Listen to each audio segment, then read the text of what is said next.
സിനിമയും ജോജു വീണ്ടും ഇരട്ട എന്ന സിനിമയിലൂടെ ഫിലിം ഫെയറിലുമുണ്ട് എന്നുള്ളതാണ്. മമ്മൂട്ടി കാതൽ ദ കോർ എന്ന സിനിമയിലൂടെ വീണ്ടും ഫിലിം ഫെയർ അവാർഡിലുമുണ്ട്. അതേപോലെ തന്നെ ഒരിക്കൽ കൂടി മമ്മൂട്ടി മത്സരിക്കുന്നു.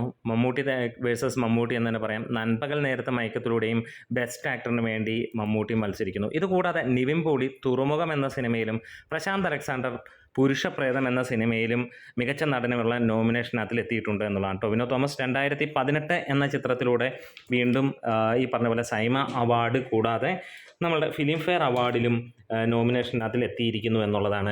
ഇവിടെയും കടുത്ത മത്സരം തന്നെയാണ്, വേറെ ഒന്നുമല്ല. ജോജുവും മമ്മൂട്ടിയും തന്നെയാണ് കട്ടയ്ക്കുള്ള മത്സരം എന്നാണ് ഏറെയും ആളുകൾ വിശ്വസിച്ച് പോകുന്നത്. ഒരുപക്ഷെ എനിക്ക് കുറച്ചും കൂടെ ഫേവറേറ്റ് എന്ന് പറഞ്ഞാൽ പ്രശാന്ത് അലക്സാണ്ടറിൻ്റെ പുരുഷപ്രേതത്തിലെ ആ ഒരു ക്യാരക്ടർ അതിഗംഭീരമായിരുന്നു എന്നുള്ളതാണ് എനിക്ക് എടുത്തു പറയാനുള്ളത്. മമ്മൂട്ടി, ജോജു, അതേപോലെ തന്നെ പ്രശാന്ത് അലക്സാണ്ടർ, ഇവരുടെ 3 പേരുടെയുമാണ് എനിക്ക് ഈ ഒരു അവാർഡ് നോമിനേഷനകത്തിൽ ഏറ്റവും ഹൈലൈറ്റ് ആയി തോന്നിയിരിക്കുന്നത്. നമുക്കറിയാം തീർച്ചയായും മമ്മൂക്ക വേഴ്സസ് മമ്മൂക്ക എന്നുള്ള ലെവലിലാണ് വരാൻ പോകുന്നത്.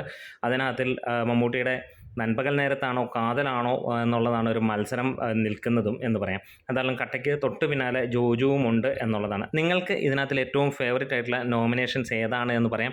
അപ്പോൾ film award, Shobha film award south 2024 കാര്യമാണ് ഈ പറഞ്ഞു വരുന്നത്.